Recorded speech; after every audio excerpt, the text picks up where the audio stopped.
Hey everyone, welcome back. Thanks for hanging out with us during that short break there as we transition from round 1 to 2 here of our modern event. So, with that, let's take a quick peek in at our players to watch leaderboard, see kind of where everybody started off here on the day. So, Harrison Fang trying to chase down points. Most of the players on this list, obviously, are chasing down points for either our season 3 leaderboard or our end of the year championship leaderboard to get those qualifications. So, Harrison Fang, 1-0. Will Kruger, Zach Allen, and Mac Endress all clocking in at 1-0. Not the ideal start for Adam Wasburn Moses, Bill Kamenos, Jesse Robkin, or Vinny Phenom. I think Vinny is actually the fourth person on our season 3 leaderboard. So Vinny trying to have a good weekend to make up some ground here and punch his ticket to our end of the year championship. So we'll check in with these players throughout the day. I'll probably bring you this leaderboard every round or so you can keep track of your favorite player as we go through the day. But with that, we're going to jump on in. The players look like they're ready to roll for round number 2. So I'm going to send you back down to Mason and Drake, and they're going to bring you round 2 out of 8 here in our modern event in Mundelein, Illinois. Absolutely.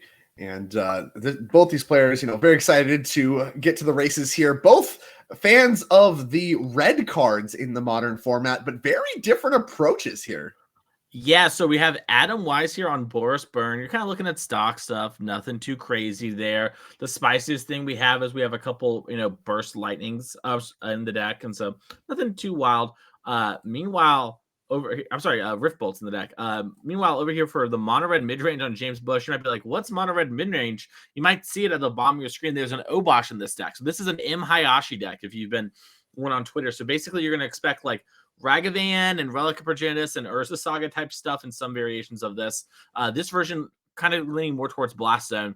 And then just a bunch of mid-rangey red cards and a bunch of Blood Moons. So you're going to see Fable the Mirrorbreaker Flame / Relic of Progenitus, Fury, Bonecrusher Giant, Seasoned Pyromancer. This is really the kind of deck that you want to play if you're going to play a bunch of mid-range battles. Absolutely. And, we do see, looks like a copy of Burst Lightning there, the reveal off of the Goblin Guide that Adam Weiss is leading off on. That is one of the best turn 1 starts that you see out of the Burn deck. A turn 1 Goblin Guide able to lay the beat down, usually amount to, somewhere between 6 and 8 damage over time. No turn 1 play on Sorcery Speed from James Bush. If he has a removal spell, of course, want to wait till combat after the Goblin Guide trigger to take care of that one, as Adam Weiss deploys a Sunbaked Canyon. The reveal off Goblin Guide, a Sokenzan, going to get a good read at that one. One of our Neon Dynasty channel lands. That one makes 2 1/1s when you channel it. 100%. Yeah. And that, getting little picks up like that is something that James Bush gets to do that Adam does not, where it is like, okay, I get to play a bunch of utility red lands because I care more about just kind of having a bunch of lands in my deck and less about having the most efficient, lean land base that Adam is trying to do and have a maximum amount of, bolt effects here. As we do see Adam follow up with an Eidolon post-combat. Yeah, Eidolon, actually a pretty good one here against this deck that James is playing. A lot of 1 and 3 mana spells specifically, so Eidolon stopping at 3 matters a lot. As we do see Fury, a great follow-up, actually. No damage taken off that one, but does, of course, cost you a card to do the Pyrokinesis mode, where you just deal 4 damage to creatures. This was done at Sorcery Speed, so Eidolon going to get taken care of. No damage coming through for James Bush, and, going into Adam's turn 3 with a relatively high life total, being at 18, very much kind of, I think, the start that James is looking for when it comes to this matchup. Yeah, and you're seeing a lot of respect from James, too, about the damage, right? James maybe played this matchup a little bit. Looks like James, even had a stomp and got rid of a bolt for the Fury and is choosing basically to be like, hey, I understand that I need to have a relatively high life total. I don't have a bunch of things that can help me stabilize against getting really low, so I'm going to give up a premium card like Lightning Bolt in exchange to save 2 life. Absolutely. And the stop, I think, going face on instep, maybe a little bit respectful to the fact that, James needs to close this game out. Like, he can answer a lot of the creatures. We see that every single card he's played so far has been a removal spell in some way, all different effects. So he can answer the creatures. The creatures are no problem. The part that he can't beat appears to be the spells. And so he needs to get that, Bonecrusher Giant in play, start getting that stomp fired off in face, like start using your removal spells as damage spells and kind of get the aggressor roll so that you don't die, as we see a Skullcrack come down on instep for Adam Weiss. Yeah, Mocking James down to 15. And this is one of the things you'll see, like typically the burn deck if the creature is stick and play for a couple turns, being a repetitive source of damage makes it so much easier to go the distance. As we do see Searing Blaze just cleaning up this Bonecrusher Giant. I was about to say, having something that just hits for 4 for a couple turns will make the game end very quickly. So a big draw there for Adam to hit that land there and actually clean up that Bonecrusher Giant cleanly. Absolutely. And a little bit of damage headed Adam's way for the trouble. Of course, Bonecrusher Giant does have that triggered ability that will do, I believe it is 2 damage. Mm-hmm. Yeah, 2 damage to Adam from due to targeting it. As here we see a dashed Ragavan. Dashed Ragavan, pretty good actually against the burn deck. Not only dealing some damage, giving you a little bit more mana for your trouble, but also can hit burn spells. You can kind of do the look at me, I'm the burn spell deck now. Here we go. We're going face. Yeah, and something like Eidolon could be pretty good here. Any of the creatures be pretty good. Taking that land. Fiery Islet less good. Yeah, if you're gonna hit a land, at least that one's one that redraws. You got that going for you. But yeah, James might just pick up an Obosh here, and then Obosh plus Bolt Drake. That's a combo. That is a combination. Obosh, something that you need quite a bit of time in order to both buy from the command zone wherever it lives and play. James electing to play a Seasoned Pyromancer instead, get his offensive force assembled a little bit more before we reach for Obosh. And maybe we can set up a sequence where the Obosh is immediately lethal. Yep.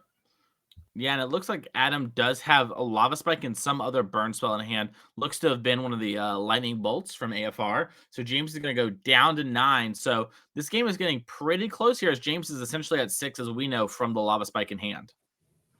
Absolutely. And here it comes a Lava Spike, as you mentioned. Gonna deal 3 damage to James, get him down to 6, and a Skewer is a follow-up. Now we're in the danger zone, 3 life left. And this is always the spot you see memes about, right? Where you take a draw step and you ask, what is your life total? It's like 3, please. You don't have to do this. And no third 1 mana spell to deal 3 damage for Adam is something James has to be ecstatic to see, but has a lot of work to do. And needs a lot of draw steps faded from Adam if he wants to win this game. So considering his options, what gets Adam dead the fastest? Mm-hmm. Yeah, and we're going to see, looks like James is maybe going to cast a Fury from hand, might be picking up Obosh, choosing not to dash Ragavan this turn. And yeah, looks to be hard casting the Fury to set up lethal on the next turn. Yeah, absolutely. And I think that's where he needs to be. He's like, all right, make him fade the least draw steps. It looks like he did not fade. I believe that is a Lava Spike there for lethal. And that's going to wrap up game number 1. And this is exactly what James thought was going to happen based on the way he played his cards happened, where he took a ton of damage from spells, couldn't answer those, you can't removal spell those, and that happens to be a little bit faster than what the mono red midrange deck can put forth. Yeah, and we saw just how close this matchup can be too, where if it was a land drawn there, right, or maybe even one of the creatures, that game is very different. However, it was the Bolt that is one of the strengths of the burn deck, and you're kind of that mana efficiency and flurry of spells. The Rana red midrange deck here kind of get a better card quality, but can't flurry in the same way. So we're going to see how that plays out. Let's check out James's deck real quick here, the Obosh deck, and look at the sideboard and see if James has anything. James's sideboard is 3 Chalice, 3 Pillage, 2 Dragon Claw, 2 Shattering Spree, 2 Cosmic Return, 2 Magus to the Moon, and an Obosh. Drake, I think my expert analysis is that Dragon Claw, the anti-burn card, is going to come in, and then probably Chalice of the Void in our deck that doesn't have many 1-drops. Yeah, I think you're a genius. Those Blood Moons looking pretty bad against a deck that is mostly mono red. Got to get those out of the deck. The best options, of course, Dragon's Claw, a card that is essentially only for burn. I would challenge you to find another matchup where this card is good. And so those are going to be slam dunks. And as you mentioned, Chalice of the Void, shutting off all of the burn deck's 1 mana spells is very much worth it, despite the fact you have quite a few of the 1 mana spells of your own, I guess, with the removal spells and what have yous. That is perfectly fine. If the burn deck's 1-drops don't work, that is way better for you than just having a couple of your 1-drops not work. So I have to imagine some pretty straightforward sideboarding happening here. A lot of cards that aren't as good in the mono red midrange deck against burn, and quite a few options that I think are reasonable out of the sideboard in this matchup. 100%. Let's check out Adam's Boros burn deck and see what he's rocking this weekend. Looks like for our sideboard here, we have 3 Rolling Vortex, 2 Skullcrack, 2 Sanctify Invect, 2 Deflecting Pump, 2 Path to Exile, 2 Smashes with the Rings, a Wear Tear, and Exquisite Firecraft. Now, if I'm Adam, I saw this Obosh. I kind of know things got to be odd if we're going to do this here. I'll know if we present an Obosh or not if we're going to have Chalice of the Void.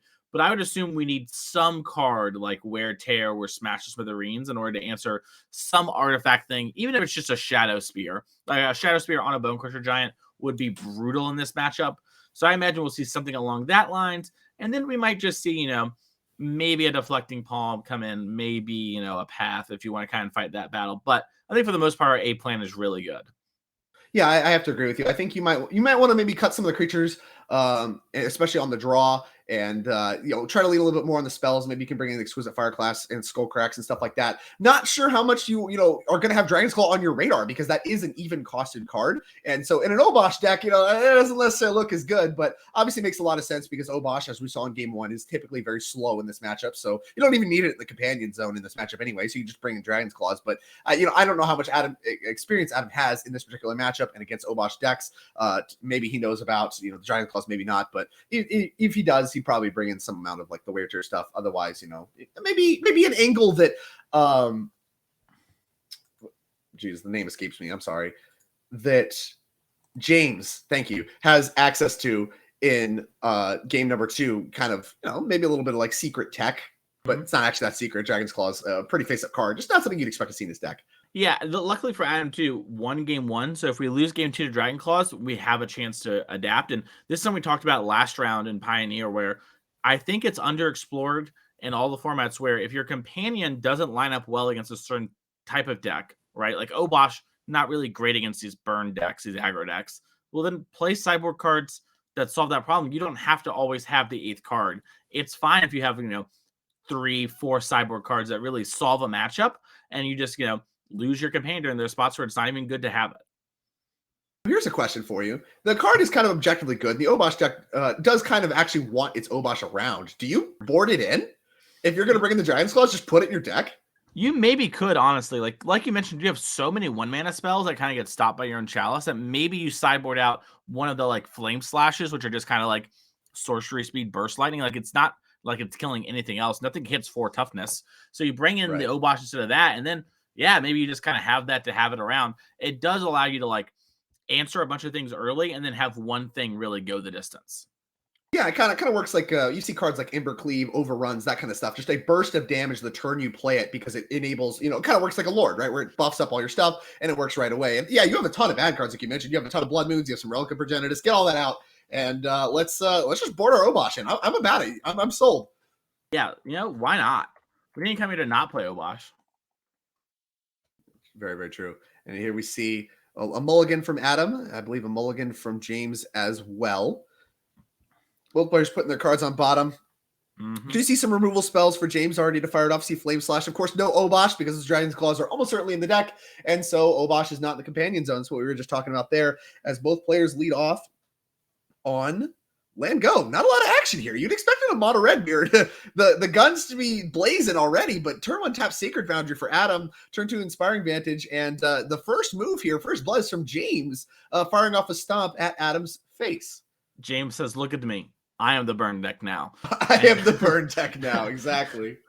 Yeah, and just, going face here, has like a Flame Slash in hand, so it looks like we have something like an Eidolon covered, and is just trying to be like, hey, I'm on the play. I need to kind of play these sort of cards, get some pressure going. And with Adam on a mulligan, right, if I draw one of my cards like Chalice the Void or Dragon's Claw, I'm going to lock Adam out of really getting to play this game. So if I force him to answer my stuff and give me more draw steps, that's got to favor me. Yeah, absolutely. We see 3 mana quickly being tapped here. I have to imagine this is something like a Seasoned Pyromancer, and it sure is. So that's going to enter the battlefield. I have to imagine we're going to be discarding a land and a spell. Looks like Bonecrusher Giant number 2 going to go ahead and hit the ban along with Fiery Islet. 2 cards coming, 1 elemental going to be gotten for the non-land card that was discarded. And Boros Charm on end step for Adam. So finally getting the burn spells rolling. 4 damage to the face of James, but a lot of work to do for Adam. And still fair number of cards to work with, but you see the patience here. I think the reason for that is you see a card like Skullcrack that's among the mix of Adam's hand, could be, playing patiently in order to keep himself from, allowing his opponent to gain life in spots that he could have played around it if he was a little more patient with his spells. Yeah, I think Shadow Spear is a really easy card to imagine goes in these Obosh decks as an answer to the red deck, right? Like, Adam, when you're sideboarding, doesn't know that Obosh isn't coming. So if you assume your opponent built their deck with only Obosh in mind and weren't willing to make those sacrifices, I think that's a really smart sideboard choice from Adam in order to sort of pivot around that. And it's, just making sure now, like, hey, I don't want to like get hit for 3 lifelink. That is, basically undoing me casting one of these burn spells. I can wait through all instance. Absolutely. And here's Fable the Mirror Breaker as a follow-up. That 2/2 Goblin Shaman going to allow a little extra damage, a little extra mana through. Actually adds kind of a lot to this mix, even though you imagine Fable the Mirror Breaker in those games where it flips, the reflection, copies a bunch of stuff, and you just run away with the game. The reason this card's so powerful is it's good in all the scenarios. It's good at grinding, and it's also good in these aggressive style matchups where you need that extra pressure, you need that extra mana that Goblin Shaman token provides, as we see Lightning Helix fired off on Instep from Adam. That one doesn't hit any of the creatures. Very wise at going face. Very much looking for a repeat of game number 1, where you just ignore the board and we're just gonna make a bunch of creatures. And Sanctifier in Vec going to enter the battlefield. This was an interesting one. So when we sideboard, I didn't mention this one because I wasn't sure if Adam wanted to take this sort of role of like having sort of a roadblock and a sort of unblockable creature. Looks like he did decide to take that Sanctifier and Vec role, and is now, can able to block all these things. Because we didn't play Bonecrusher earlier, we don't even have a creature that, can get kind of absorbing damage. So if we attack, we lose our stuff. And when Adam wins, Adam's going to connect for 2 damage. That card's unkillable out of the Obosh deck. Yeah, the protection from red card, very impactful in play against the red deck. But of course, like you mentioned, it does just kind of play as a roadblock. It is kind of unblockable, and that probably is why it pushes it over the edge. But as we mentioned, I'm very much kind of not really looking to play to the board too much in this matchup, because the mono red midrange deck has just so many removal spells. The burn spells are how you want to get the job done. But, the burn spells also are not effective against a protection from red creatures. So that one kind of gets to play like a burn spell with suspend or whatever that, has a higher upside, being able to block, attack, and all that. As we see Fable the Mirror Breaker Chapter 2 going up and Flame Slash Ragavan being discarded. I think there's some discussion about what should be in the graveyard right now from the Sanctifier and Vec trigger that was remembered. Those Lightning Helix and Boros Charm did hit exile. So we're just correcting the board state there a little bit. 100%. And yeah, Ragavan and Flame Slash did get exiled, so there we go. Those got discarded, 2 cards coming, and we'll see what James can assemble here on turn 4. James has 2 bolts in hand, so the game is much closer than Adam thinks it is, life total-wise, where we might see James do a thing like attack with everything, play my Bonecrusher, go, next turn do it again, and kind of hope you don't have any more Lightning Helixes there, and maybe steal the game. Yeah, absolutely. I mean, a lot of cards in hand for Adam. Adam has hit every single land drop. And so you have to imagine if all those cards are like Boros Shards and Lightning Helixes, you're going to have a hard time winning this game anyway. So with, James kind of unable to assemble lethal this turn with a protection from red roadblock in the way, you have to kind of figure out, okay, what kills my opponent across 2 turn cycles? We have Reflection of the Kiki Jiki that's coming off next turn. Maybe that actually can start getting busy. We still have a Bonecrusher Giant we have access to, and like you said, a couple copies of Lightning Bolt that can help swing the race a little bit if that Sanctifier does decide to turn sideways. But we may not even see that with no attack coming across for James. Yeah, I think James had to spend this turn attacking and just sort of, you're never getting through the Sanctifier. So instead of trying to do these big waves, don't give Adam time in order to draw more burn spells and kind of get you time. I think you just have to push, get the treasure, and let the Sanctifier kill some stuff. It's not the end of the world. Although James, I think, picked up Chalice of the Void off the rummage. So interested to not see that get played. Maybe that's a different card in hand, but it looks to be Chalice with a bolt. Interesting. So maybe a little bit of patience with the Lightning Bolt, valuing that card, being able to be cast now, like fire off both Lightning Bolts, untap, then Chalice, and just kind of hope that, Adam doesn't really have a lot going on, which he kind of didn't, right? Like he spent this turn, really deploying an Eidolon, firing off a burn spell. Like, James is still only half dead to burn spells as it stands right now. So with the Lightning Bolts fired off, damage taken from Eidolon, I believe I'm sorry, that was done in response. So I have to imagine, no damage taken off Eidolon with those bolts yet, but those went face. Reflection of Kiki Jiki happens, and now, something like Chalice can be deployed, and Adam's locked out of a lot of his spells. The other spells that he can cast deal damage to him too, and maybe you can just flip the race as here comes Fable the Mirror Breaker. Yeah, this might be a spot where, Adam is just going to also take some damage like you mentioned there, and maybe can't kill James in time, and James can just push through, because if we do activate Reflection of Kiki Jiki, we can copy something like our Seasoned Pyromancer, maybe draw into some key cards, push some damage, and then finish off with a bolt or something on the last turn. Absolutely. And interested to see no attack there as we go back to Adam. Once again, attacking on all 4 lands. Eidolon and Sanctifier in Vec, holding down the fort, that protection from red. Very, very key in stopping the aggression from James. We'll see if Adam can find 8 points. 3 cards in hand. Don't have a great look as here comes an attack Well, the proc red one can't be blocked, but a lot of blocking options for this Eidolon. Have to imagine that this signals that Eidolon needs to go. Adam does not care about it. Yeah, I think James had to chump block with the 1/1 here. I think you just chump the Eidolon so that Adam can't cast spells without losing life, and then you have a lethal board presence. Absolutely. Well, here is a Skewer the Critics and a Skull Crack. Yeah, looks like that James I believe is good enough. And yeah, Adam going to go ahead and win off the back of these burn spells. And, we saw Sanctifier in Vec, Eidolon, very much less of a creature role. The proc red creature did a great job holding down the fort, which was, incredibly impactful. James had a ton of stuff in play. But really what got the job done was just the burn spells. You can't removal spell them, just go, point face, point face, point face. And that's the strength that this burn deck has as a pivot against removal spell heavy decks. Yeah, James's deck really good at playing those fair games that Modern's kind of known for right now, and just didn't have the pressure quick enough to punish our other player here for having the slower kind of only burn spell, no creature draw, which is kind of what they need to do in the role in the matchup, and a good job on their part for probably sideboarding out some of those creatures like you had mentioned and kind of taking this more sort of slower, I'm not going to run into these sort of spot removal spells. There's no reason for a Fury to blow me out. Hey, I'm just going to do my thing. We do have a backup feature match that we're going to try and get going for you in a second. I'm unsure if we're going to get an interview with this player or not, so we're going to kind of figure that out right now. But yeah, let's just go to the backup. It sounds like that player wants to spend some time relaxing. Totally understandable. Get a nice round 2 when you're 2-0. Do your thing. We'll talk to you when you win the tournament. Let's go see what our backup feature match is. I think it's Rhinos versus something. Versus Murktide, an old-time classic of the Modern format of this year. This matchup, very much kind of defining the fair ways to play Magic for a lot of this year, barring 4-color. A lot of people reaching for the Rhinos deck with Crashing Footfalls entering the format. And of course, the Murktide deck representing, basically a brand new archetype after the most recent Modern Horizons 2 set. And that leads to this kind of matchup where these are decks that haven't existed across all of Modern's history, but this is a matchup we've seen time and time again. In general, I think if you're the Rhinos player, you're typically pretty happy to see it. Depends on, of course, the number of Flusterstorms. That's usually the key card for Izzet, how many they have access to, but we'll see. There's been a lot of iteration, a lot of innovation happening for both of these decks. And I believe there's actually 4 copies of Force of Negation in Jason Baird's deck today. Yeah, speaking of innovation, the 4-color Rhinos deck is playing 1 Arcane Proxy. A big pickup for the Rhinos deck. That allows you to actually prototype it early in order to cast something like your Crashing Footfalls again, which could be a key player against this sort of Izzet tempo deck, which is kind of like you mentioned, thrives on counterspelling those sort of tempo Rhinos. Yeah, absolutely.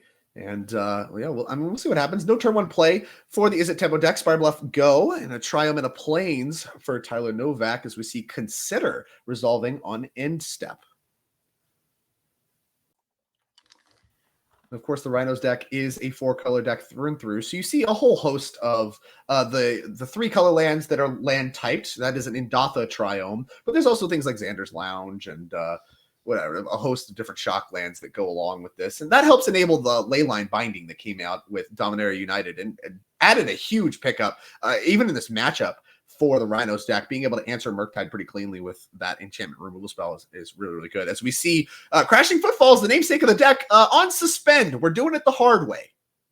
Yeah, the Rhinos deck, sometimes you just got to do this here. And luckily, your deck has enough things to kind of prevent yourself from dying too quickly. So if you suspend the Rhino in the first turn or 2 and you're not already kind of behind to a Ragavan, you can often get to that spot here. And we do have, Fire Ice, Dead, Gone as cards in our deck. Leyline Binding, I believe. Actually, this Rhino deck foregoing. No, it does have Binding. Sorry, there's just looking in the wrong section there. But yeah, so we have a lot of answers. So the Murktide player is really going to have to set up the classic Murktide plus Counterspell lineup in order to really close the door against this Rhino player. Yeah, absolutely. And here on the end step on turn 2, we see a fetch for a tapped Steam Vents, and then a Consider after the fact, which is graveyarding a land. Both of these plays signal that maybe have enough lands already, says Jason, and looking for a little bit of action as the nice new old border. That's new with Brothers War. Mistress Bauble coming down. Going to take a look at the top of Tyler's deck. Mm-hmm. Yeah, and it looks like we just have a little Murktide Regent getting slammed here. We do have the Force of Negation in our hand. Like you mentioned, the Izzet player here, Jason, is rocking 4 of those in the main deck this week. So is definitely prepared to fight these sort of fights where we're passing the turn, and the opponent tries to main phase answer something, and not today. Yeah, absolutely. And this is actually a good spot for Force Negation as well, because if you Leyline Binding, on your turn, Force Negation works with the pitch cast mode, and you can just leave 3 mana up for most of the rest of the game and just try to sit behind this Murktide Regent, let it get the job done. And yeah, you cast it for 3 mana, you just do it manual mode if Leyline Binding comes down on end step, which Tyler missing land drops does not cast anything. Yeah, Jason with a really innovative build, by the way. I'm kind of taking a closer look at this. 3 Unholy Heats, 1 Abrade, 2 Spell Pierce. Got a lot of heat for this 4-color Rhino matchup.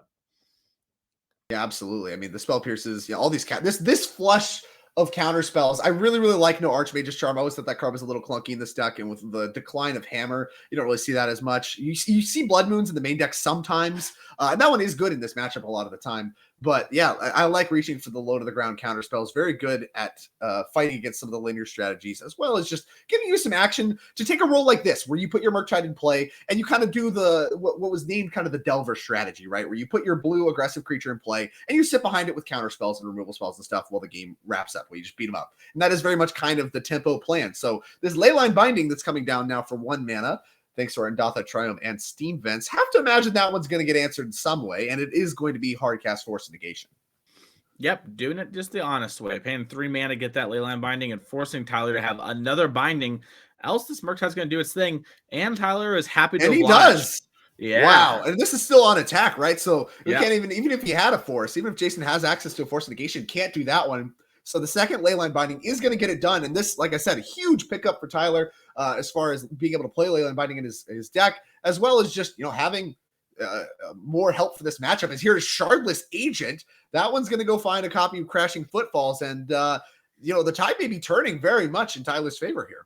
Yeah, the Rhino deck is pretty good at being a tempo deck that puts a lot of pressure on board, and then it kind of answers precisely what you're answers the first thing I should say your opponent does. And against Murktide, you really, if you just check the Murktide regions in this matchup, winning isn't a super big challenge. As we're trying to find a Crashing Footfall here's off Cascade, and with that being the case, Jason's gonna need to find another Murktide because we have for sure some Rhinos coming in, unless Jason has a lot of counters. I know Jason has 1 Force Negation in hand, but it is going to eat some other blue card if it gets cast. Absolutely. And yeah, it's a tough bind for sure, because the Crashing Footfalls, you don't really have a clean way to pick them all up in the main deck. You have things like Engineered Explosives that you have access to in your sideboard that you can find with your cantrips and all that stuff, and get all of the Footfalls in one go, right? You get all the Rhino tokens that would be coming off here. It'd be a great one to have, but you don't have that in the main deck. So these 2/4/4 Rhinos that you see, they are going to stick around. And if you want to kill them, yeah, that's tough. You gotta have your Unholy Heats. You gotta do it on a 1-for-1 basis, and that's part of why this Rhinos deck is so powerful. Is that exchange feels awful, and so yeah, we're gonna see the Force Negation come down, hit that Crashing Footfalls. But I mean, we got a lot of problems for Jason, right? Because not only do you need a Murktide, like you astutely pointed out, that's one of the best ways to punch through, get the check mark on a game, especially with so many ground pounders. But also, we need to refill the graveyard. We ate the graveyard all the way already once. 100%, yeah, and we have the Shardless Agent, so even Ragavan's not a great spot to be as a draw off the top. Things are starting to slip for Jason Bird here. Absolutely. We'll see. I mean, this is definitely an impactful turn. Jason needs to assemble some kind of threat in the air. Trying to fight on the ground is just not the terms of engagement you want against Crashing Footfalls. And we'll see if he has another follow-up counterspell. He says exactly that. Counterspell going to tag that Crashing Footfalls. Nice. Yeah, and by the way, speaking of tag Crashing Footfalls, make sure to tag that follow button here on the Twitch channel. That way you don't miss any of the action that happens here on the NRG series. We have, another event coming up in Louisville here in 2 weeks. It's a Modern 15K and then a Pioneer 5K on Sunday. That's going to be exciting, but you want to make sure to hit that button. That way, if you don't see any of the social media posts, you won't miss it. It'll be over there in your bar. Anyways, back to the action here. Tyler serving in for 2 and, got the Rhinos countered again. But Jason just doesn't have any sort of threat here. So it's going to be some time for Jason to sort of find that threat before Tyler can capitalize on that lack of pressure. Absolutely. Consider a good one for Jason to have here. Normally somewhat innocuous, but, does a good job of both filling the graveyard for Murktide and helping you find the Murktide Regent.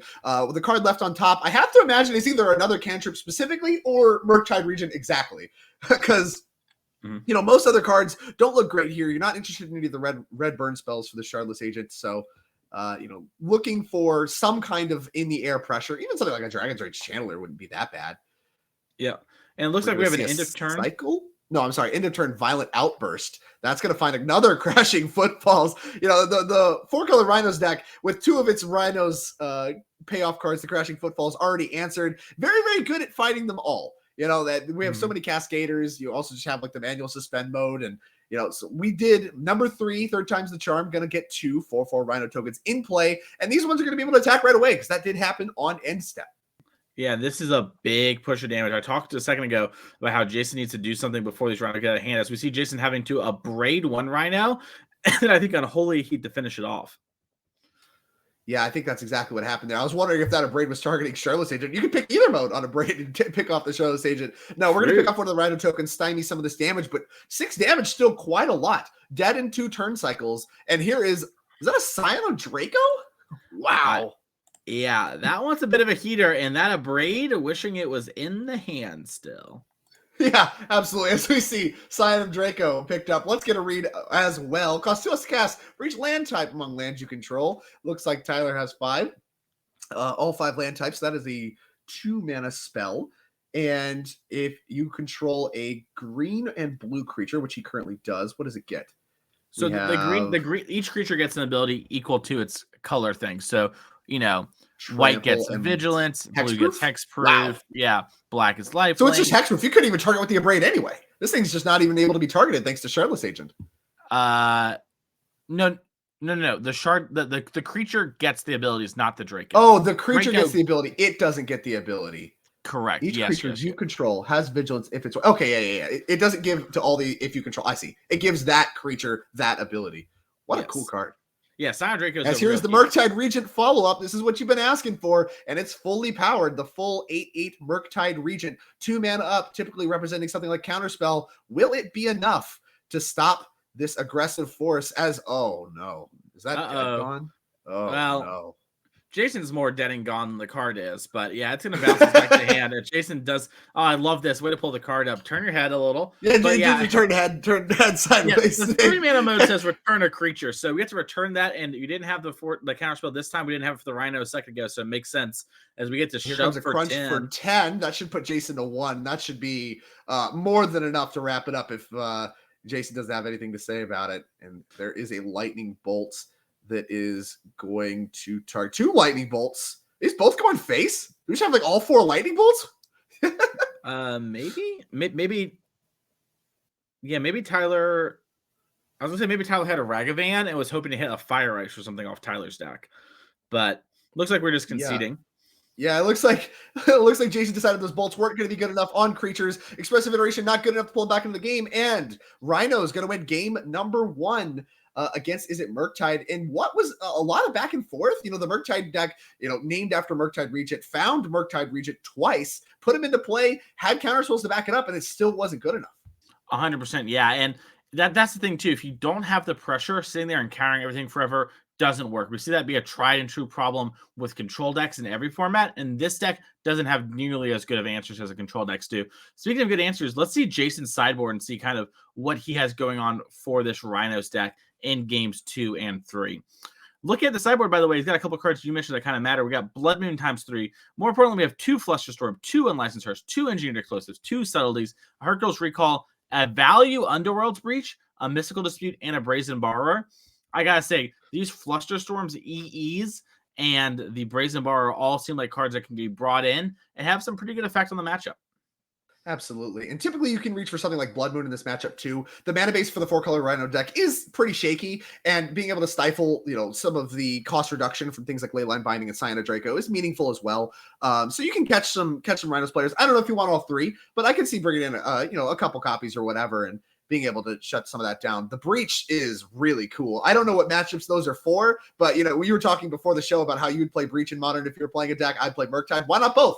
Says Jason Verdon. So we'll see what kind of adjustments he's going to do here, but that's a really cool card to see in the sideboard here. Can't imagine it is for this matchup though. Yeah, I imagine it's just for the grindier type of thing, and really Breach has been underexplored as a thing that just like get you some value.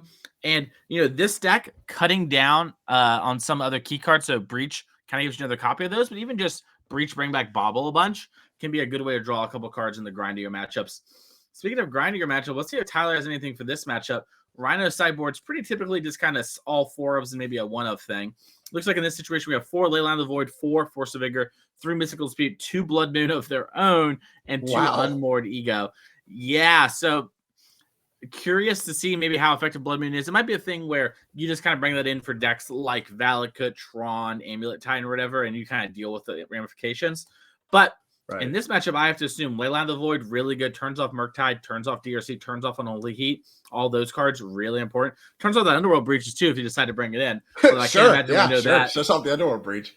Yeah, and then we do have 3 Mystical Disputes, which just good for fighting these counter wars. You know, if you're Tyler, you know your opponent at minimum had main deck Force Negation, so you can assume they are packing heat for combo decks. Yeah, absolutely. I have to imagine those Mystical Disputes slam dunks. We'll see, how hard that Tyler wants to go on the leyline stuff. They can be very, very good. But if there's like a Ragavan draw backed up by some counter spells, they can also look a little shaky sometimes. Have to imagine that overall they're probably good. Question always comes down to how much do you want to dilute your deck with sideboard cards versus sticking to your primary game plan. And we'll see where Tyler decides to land as these players in the process of resolving their mulligans, I believe, here for game number 2. 100%. And let's see what they're keeping here. I'm a little interested. Oh, God. Looks like I think there's Arcane Proxy in Tyler's hand. Whew! A card that we have not seen a lot of this weekend, brand new from Brothers War, and there was kind of a lot of buzz about Arcane Proxy, kind of doing its Snapcaster impression. Every time one of these cards is printed, it was kind of like the Dark Confidant variants, right? Where every time they printed a card that was like Snapcaster but different in some way, there was always buzz about it. It's like, is this better than Snapcaster? Is it even close? Like, whoa, whoa, whoa. And interested to see that card kind of get busy for the first time, as we do have a Ragavan draw and no Leyline from Tyler turn 1. In fact, no turn 1 play at all for Tyler. And that this Ragavan connects. That's a really good spot for the Murktide deck to be. And it looks like it sure is. Here comes a treasure token. Yeah, and this is going to get the treasure token matters almost even more than the cards do, right? Because now Jason can develop and hold up counter magic, making it really hard for Tyler to develop into this sort of game. And it's going to be really hard to get out from this spot. Absolutely. Lands cannot be played off Ragavan. You can get a good look there. A lot of words on a 1-drop typically means it's very good, and Ragavan definitely is earning its stripes in Modern as we speak. 1-mana red card's got that dash ability for 1 and a red, and of course, when it connects, deals combat damage to a player, create a treasure token, exile the top card of that player's library. Until end of turn, you may cast that card, which means you cannot play lands. Maybe if there's some lands you could cast, you could do that, but Misty Rainforest ain't it. So no extra value. Sorry, you have to deal with just the Goblin Shaman token impression where you're attacking for 2 and making a treasure. I hope that's good enough. It should be. As we see Tyler here, with these 4-color decks, sometimes you got to take a second, make sure you check the right triome to play to your outs here. So just take a second to check those things out. Maybe a moment of like, in the future, we should fetch before the Ragavan hits, just in case we hit the triome. But, sometimes you just got to wait and see what your opponent's going to do. There might have been a card like Mystical Dispute in Tyler's hand that incentivized him to wait on, fetching this card and willing to take that little risk. Yeah, absolutely. And yeah, we do see Indatha Triome enter the battlefield tapped here. Very important to fetch a Triome kind of tapped on turn 1, which does leave you exposed to Ragavan on the play. So Jason kind of leveraging that very well, understands that, it's pretty likely to connect on turn 1. A lot of the removal spells in the Rhino's deck do kind of end up costing 2 mana. And you see, that's a big reason why Dead Gone sees as much play as it does in the Rhino's deck, is it's like kind of one of the only 1 mana removal spells you can play at all. And one of your best answers for Ragavan, as we see Stomping Ground enter the battlefield untapped. Yeah, we might see an upkeep Fire Ice here as a way to kind of play around Counterspell, but by tapping the mana out here for Jason to set up a Cascade. Looks like we're going to hold the Fire Ice, maybe trying to bait Jason to doing something first. Now, it looks like we're just going to let Jason get the draw step and try and 1-1 here. But yeah, if Jason Counterspells this, it's going to have some mana. It looks like we're using a Flusterstorm on it. Flusterstorm, wow, that's a good one to have. And Misty Rainforest numero dos hit off of Ragavan, but that's a great Flusterstorm to have. I mean, it's only good in the matchup because it cleans up the Rhino stuff very cleanly for 1 mana, which is something that, is obviously very valuable to have, but also just does a great impression of protecting your creatures from removal spells as well. So very, very good usage. I like it a lot. Yeah, I don't think Jason knows we're trying to save the Rainforest right now. That's my impression. Someone should let him know. Those rainforests need to stay around. They can't be hitting the exile. What are we doing here? Yeah, and speaking of can't be hitting the exile, that might be where Tyler's mental game is going as this Blood Moon comes down. We're now locked out. Basically, the game looks like our hand has no basics. We have an Odawara in it, but no basics in a Ragavan. Yeah, you need blue mana for that Otawara. That one's tough to use. And this is the exact kind of usage of Blood Moon I was expecting. It doesn't even normally shut rhinos all the way out, like we kind of see here as untapped basic, non-basic mountain in the form of Otawara entering play. And here is a Fury that is going to be pitch cast, exiling Violent Outburst. That one's going to take care of the Ragavan, but yeah, there's still this problematic Blood Moon in play that just kind of caught Tyler without fetching any basics. And that. Not sure if that Wooded Foothills could have grabbed something like a forest or whatever. I don't even know if that would have helped, but this is definitely a great spot for Jason either way, as this Blood Moon effectively preventing Tyler's lands from working at all. Yeah, we see, Jason here grabbing the Expressive Iteration, getting the Darcy in play, kind of rebuilding the pressure, and sort of just being like, yeah, all right, whatever. You killed that thing, that's fine. I just need a thing, and I've got your things covered with the E coming down. And this really shows kind of sometimes the flaw with the Rhinos deck is that it falls behind and has a very hard time catching back up. Now, it's not completely out of things yet, but getting Blood Moon out of the game is pretty close to falling behind. Exactly. And you don't even need that much pressure if you're Jason right now, because like you said, we have all angles covered. Like your lands don't even work because of Blood Moon. We have Engineer Explosives on 0 already in play. And, this Dragon Trade Channeler doesn't represent a ton of pressure, but it is enough to get the job done. As we see very quick, just draw and pass of the turn, as we see Tyler's life total slowly dwindling down. Quick Delirium check. Looks like we have it. I see land, creature, instant, sorcery from here, which means that is a fully powered 3/3 Dragon Trade Channeler that is required to attack. And only one blue mana. Only one blue land, available for Jason. Going to have to use the treasure in order to delve out this Murktide region. More than happy to do that. Able to increase the pressure and put lethal on board. And that is going to be enough to dispatch of Tyler here in game number 2. Thanks to Blood Moon. Yeah, and we see just how strong an unanswered Ragavan can be in these games, where if it goes unchecked, it can do stuff like the Blood Moon. But even if it had just been, a counter spell, obviously the game would have kept going for a few turns, but would have still been very strong just having that extra mana off the Ragavan, despite it never hitting a card. Sometimes just getting those treasures is all you really need in a deck like Murktide that has such a condensed mana cost, and everything is really 1 or 2 mana. That extra mana really puts you multiple turns ahead and gives you a lot of tempo advantage. We love to talk about tempo here. The only thing we love to talk about more than tempo, Drake, though, is talking about our last event of the year before we get to the NRG Champs, and that's the Louisville Showdown. That's going to be a Modern 15K. So if you're watching this right now, you're a little excited to play some Modern, you're going to come on out to this Louisville Showdown in just 2 weeks on December 10th through the 11th in Louisville, Kentucky. $15,000 in prize money on the line of this showdown. Now, you might be wondering, what's the showdown? I haven't been to one of these NRGs before. I'm excited to go, though. A showdown is the winner gets straight to our energy champs. So you've been seeing players like Jesse Robkin, Connor Mullally, Zach Allen do a bunch of grinding, trying to get to the championship and succeeding. Well, there's still one slot available for you. All you have to do is go and win that tournament. Maybe you can't afford to go and play these tournaments. Maybe it's too far with work and life. You could be here along with these players. We have a little spot for you right next to Zach Dubin there on the Season 3 Showdown. That could be you. So go play that event. It's going to be super fun. And then you have the Pioneer 5K as well. And it's going to be a really fun time. We have extra points as well. So if you're someone who's kind of at large in the leaderboard that maybe we can pull up real quick, then you're going to be able to get some extra points and maybe sort of secure it. This has been a big weekend for points, Drake, as we've been talking about between rounds with Bamonte. A lot of names and a lot of people going at large. This is our Season 3 leaderboard. Raja, not here at this event, but Zach Allen kind of having a fine weekend. Adam kind of having a fine weekend. Looks like Raja's going to lock up one of our Season 3 invitational spots. Congratulations to Raja there. Still got the last big weekend, so Zach and Adam can kind of jump him potentially. But I know Raja is going to the showdown there. And, Raja's been on a big tear, so it's going to be exciting to see kind of how that all plays out. For the yearly leaderboard, though, it is tighter than it has ever been, Drake. When we look at this yearly leaderboard, we have seen a lot of shakeup. We've had a lot of kind of medium finishes from a lot of our top players here. Zach Allen got 33rd yesterday, a totally fine finish, but only good for 4 points. I believe Adam had a similar point. Unfortunately, our friend Zoe is sick this weekend and wasn't able to play the tournament, so she hasn't moved. Raja didn't show up. Kruger had kind of a weak weekend. Harrison Fang, we saw win round 1, but three players from this sort of at-large yearly leaderboard are going to make it, and the race is super tight. Every point matters. So let's get back to our main game, though. But yeah, you're going to want to make sure to tune into that as well. So click the follow button on Twitch to not miss any of those games.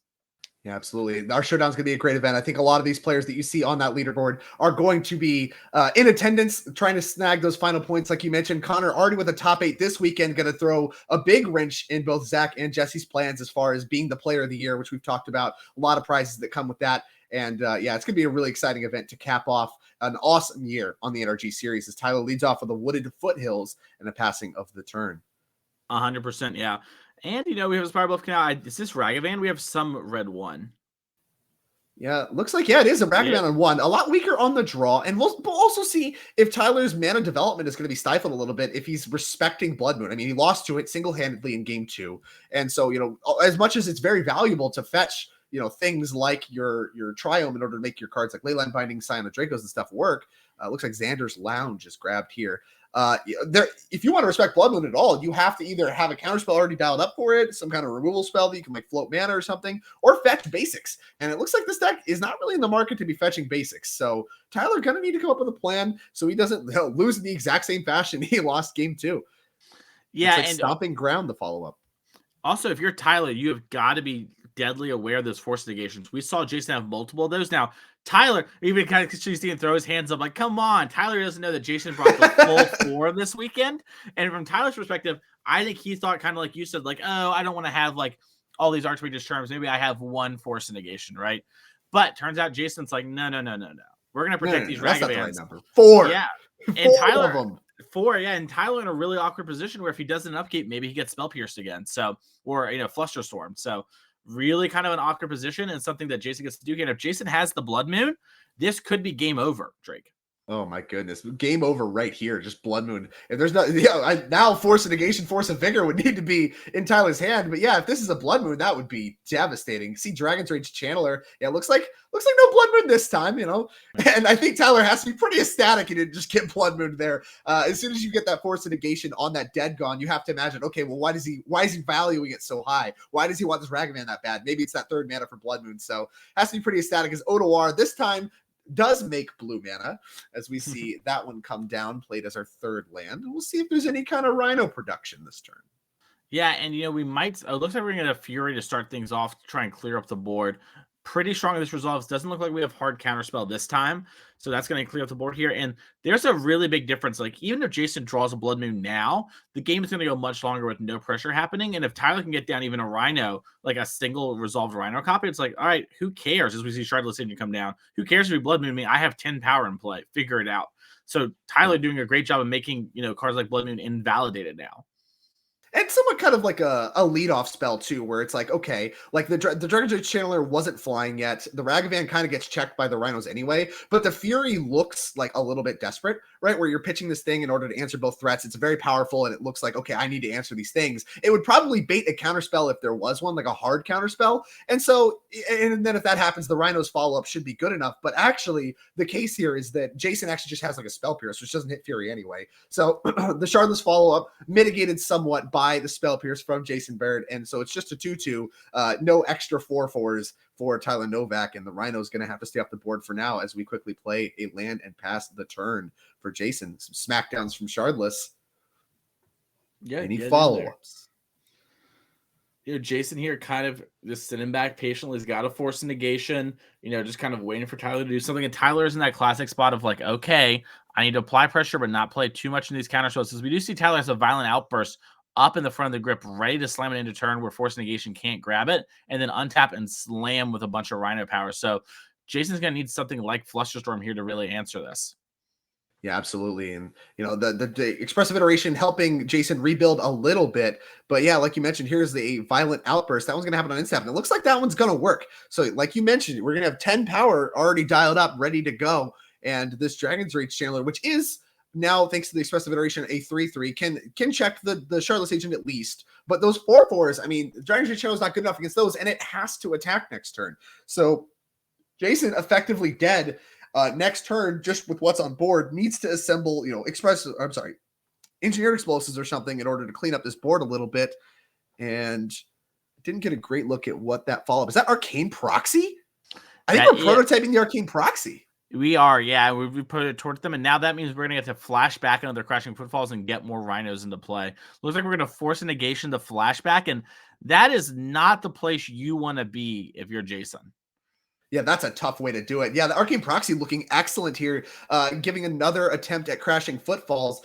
That one, like you said, met by a force of negation, but I mean, still a 2-1 for your troubles, right? And, you know, that adds even more power that needs to be checked by whatever Jason's turn is. And if something like Engineered Explosives does come down, take care of the rhinos, you still have a fairly aggressive force that can race this Dragon's Rage Channeler very effectively because, you know, despite being a 3/3, it still has to attack. So you don't get to block these 2-power creatures. 100%. And it's getting really dangerous because Jason does get to resolve the Murktide Regent, grow it on up a little bit, and I think we might be in a spot where it doesn't quite matter because we can just, you know, slam our team into Jason's face and it's just going to work out. Yeah, it's interesting. You could have maybe done something like try to cut yourself off Delirium so that your Dragon's Rage Channeler can block, but the rhinos have trample. And like you kind of want like Unholy Heats to work still, like if you draw any of those, assuming you survive the turn and or already have one in hand. So it's like you're in kind of an awkward spot. It looks like Jason did exile himself off of Delirium, which does seem intentional. Do we have a block that lets us live? It looks like we do. You know, Murktide can line up on a Rhino, and then Dragon's Rage Channeler can line up on like Arcane Proxy. Yeah, it actually trades the Proxy. Proxy's a 2/1 on the prototype. Exactly. So, makes it so you are kind of alive, but if Tyler has something like Fire Ice, yeah, tapping that Murktide Regent. Fire Ice tapping, that's brutal. And no counterspell answer for Jason means that Murktide Regent not going to be doing any blocking this turn. And I believe that is very lethal. We see the fist bump. Tyler going to win this one 2 games to Jason's 1 over Is It Tempo. And this is very much a classic matchup, very much playing out in a very classic way. Despite some new cards being involved in the mix, things like Arcane Proxy, really cool to see. You know, this is very much kind of the texture of how this matchup plays out. Just being able to force the footfalls over and over and over again is very much what the Rhinos deck is great at. And the Is It deck, if you can't counter every single one. It just doesn't work. You're going to run out of counter spells eventually, and those Rhinos, you know, once they hit the battlefield, are extremely hard to get rid of. 100%. It's so hard to keep the constant stream of Rhinos from running you over. But you know what's going to run us over, Drake? Is more modern coverage, which we'll be right back to after this short ad break. So stick around. We'll be back in about 2 minutes.